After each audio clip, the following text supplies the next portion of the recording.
இந்நாள் உங்கள் வாழ்க்கையை மாற்றக்கூடியது. நவம்பர் 28, 2025 வளர்பிறை அஷ்டமி பைரவரை வழிபட மிக சக்தி வாய்ந்த நாள்.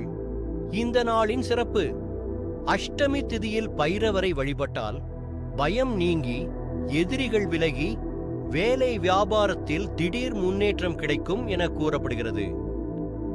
காலை செய்ய வேண்டிய வழிபாடு: குளித்து சுத்தமான ஆடை அணிந்து எள்ளெண்ணெய் தீபம் ஏற்றி சிவப்பு அல்லது மஞ்சள் மலர் வைத்து ஓம் ஹ்ரீம் வத்துகாய நமக என்று 108 முறை ஜபம் செய்யவும். இரவு 8 மணி முதல் 10 மணிக்குள் மீண்டும் தீபம் ஏற்றி ஓம் கால பைரவாய நமக என்று ஜபியுங்கள். இது பைரவரின் சக்தி மிகும் நேரம். இந்த நாள் அரிதானது. பைரவரின் அருள் உங்கள் வாழ்க்கையை ஒளிமயமாக்கட்டும். இது போன்ற ஆன்மீக தகவல்களுக்கு மறக்காம சப்ஸ்கிரைப் செய்துவிட்டு உங்கள் ஆன்மீக நண்பர்களுக்கு பகிரவும்.